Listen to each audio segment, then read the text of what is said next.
In a world of fire and myth, our story begins.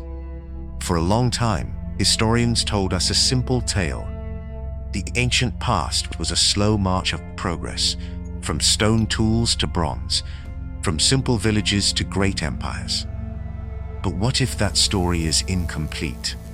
What if it's not the full picture? What if there was a time when the Earth was home to technology that rivals our own? What if the gods we read about in our older stories were not divine, but something else entirely? This is a story of a lost age, a time when the very fabric of reality was torn apart by a cataclysm of unimaginable power, a conflict that echoes through the myths and legends of cultures separated by oceans and millennia. This is the story of the first apocalypse. Our journey begins not with humanity, but with those who were here before. Ancient Sumerian tablets tell of myths of Anunnaki, a group of what some believe to have been celestial visitors who came to Earth.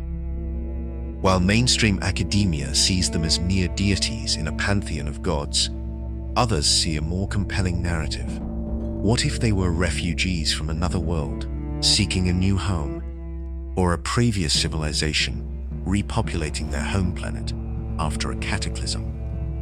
Myths from Greece tell of the Titanomachy, a 10-year war between two generations of gods, the Titans and the Olympians. This was not a small scuffle. The myths describe a battle so immense that the sea boiled, the earth quaked, and the heavens groaned and was shaken. Zeus's bolts of lightning were not mere magic, but tools of immense destruction. And the 100-handed giants, the Hecatonchires, hurled boulders with the force of a cosmic storm. Half a world away, in the heart of what would become India, the ancient Sanskrit epic of the Mahabharata describes a war of similar, horrifying scale. Heroes wielded weapons of unspeakable power, known as astras. One such weapon, the Brahmastra, is described in vivid detail. A fiery missile that created an inferno, a storm of fire and wind, and a blinding light as bright as 1,000 suns. The text speaks of the devastating effects of this weapon, turning the sun's very light into something cold and terrifying, causing hair and nails to fall out, and leaving behind a strange residue of ash and sickness. It describes the land being laid waste, the fertile fields turned to dust. Could these be the same event? Two different cultures describing the same global cataclysm, a war between advanced beings that left the planet scarred and humanity in a state of chaos. Some researchers believe the evidence is not just in the myths, but also in the very ground we walk on. In what is now Pakistan lies the ruined city of Mohenjo-Daro, a jewel of the ancient Indus Valley civilization. For centuries, its fate remained a mystery. It was believed to have been abandoned after its people were wiped out in a massacre, but the skeletal remains found bore no signs of battle. They were simply there, scattered in the streets, as if a sudden, unseen force had struck them down. And then there's the truly strange anomaly. Fragments of pottery and stone scattered across the city that appear to have been melted and fused together, almost as if they were exposed to intense, instantaneous heat. It's a phenomenon known as vitrification, a process that happens naturally in the wake of volcanic activity or an asteroid impact. But at Mohenjo-Daro, there is no evidence of a volcano or a meteor crater. The temperature required to cause this kind of vitrification is in the thousands of degrees. It's a temperature that some theorists claim could only be reached by one type of event, a nuclear blast.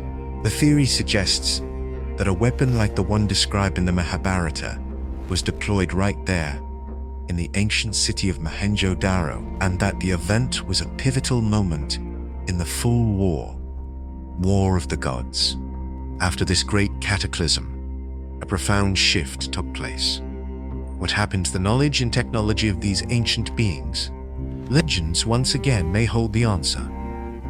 The story of the 9 unknown men is a thrilling account of a secret society founded by the great Emperor Ashoka.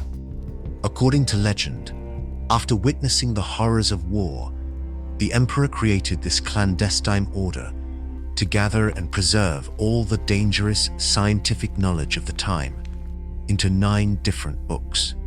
Each book contained a different secret, one on gravity and anti-gravity, another on microbiology and the creation of life, and yet another on communication with extraterrestrial beings.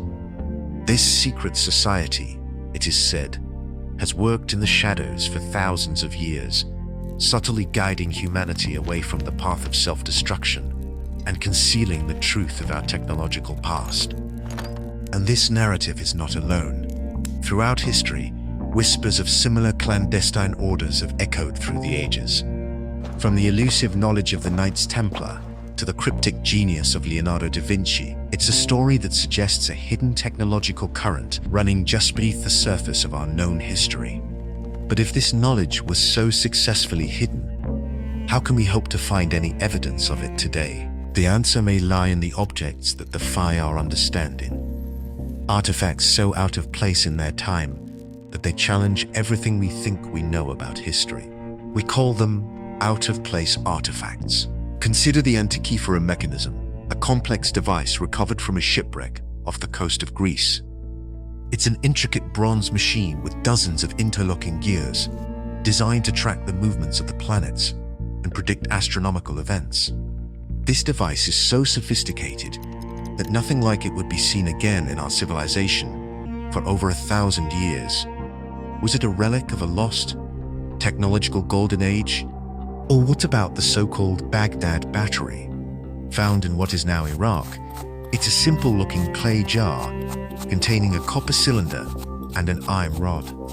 For decades, it was dismissed as an ordinary vase, but some researchers believe it was a primitive battery used for electroplating metals.